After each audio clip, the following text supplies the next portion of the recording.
রাঙ্গামালী উপজেলা নির্বাচনে ৩ জন প্রার্থিতা বাতিল করে দিয়েছে নির্বাচন কমিশন। এবং তাদের বিরুদ্ধে অভিযোগটা কি জানেন? একজন মন্ত্রী ওই এলাকার ত্রাণ দিতে গিয়ে বলছিলেন, কারো নাম নেন নাই, বলছেন যে আমি যে ৩ জনের কথা বলছি তাদেরকে ভোট দিয়ে।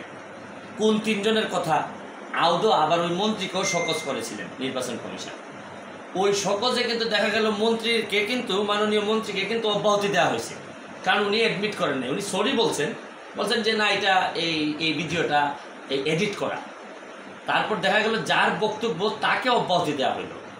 আর অথচ ৩ জনকে উপজেলার চেয়ারম্যান প্রার্থী যিনি, এই যে সাইদুজ্জামান মামুন, তারপর হচ্ছেন কি আপনার মহিলা ভাইস চেয়ারম্যান প্রার্থী হচ্ছে কি ফেরদৌসি, আর হচ্ছে রৌশন মৃধা পুরুষ ভাইস চেয়ারম্যান প্রার্থী, ৩ জনের প্রার্থিতা বাতিল করে দিলেন। আমরা এটাকে চ্যালেঞ্জ করে, আপনারা জানেন আজকে মহামান্য হাইকোর্টে গিয়েছিলাম। হাইকোর্ট দেখলেন যে পুরা মেলাফাইটি, কারণ নর্মালি হচ্ছে কি কারো প্রার্থিতা যদি আপনি বাতিল করতে হয় নির্বাচন আচরণবিধির কারণে, তাইলে কিন্তু আপনাকে একটা তদন্ত কমিটি করতে হবে। এই তদন্ত কমিটির রিপোর্টের উপর আপনাকে, তারা তদন্ত কমিটি কিচ্ছু করলেন না, না করে হুমজিক্যালি একেবারে আরবিট্রারিলি একটা সিদ্ধান্ত দিয়ে বাতিল করে দিলেন।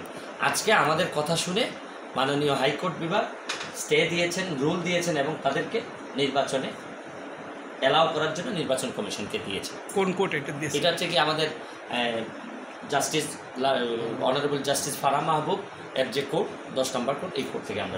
কোর্ট কি বলেছে? কোর্ট বলেছেন যে নির্বাচন কমিশনের যে আইনজীবী তাকে ডেকে বলেছেন যে আচ্ছা আপনি আমাকে দেখান তো যে আপনারা কোনোভাবে কোনো ইনকোয়ারি কমিটি করেছেন কিনা। কমিটি করা ছাড়া আপনাদের আইনের 33-এ আছে যে আপনি কমিটি করে ইনকোয়ারি কমিটির রেজাল্টের ছাড়া আপনি কাউকে এইরকম আপনি একেবারে বাতিল করে দিতে পারবেন না। তো দেখা গেল যে না, কোথাও তারা কোনো ইনকোয়ারি দেখাইতে পারেন না, যার কারণে ওনারা স্টে দিয়েছে।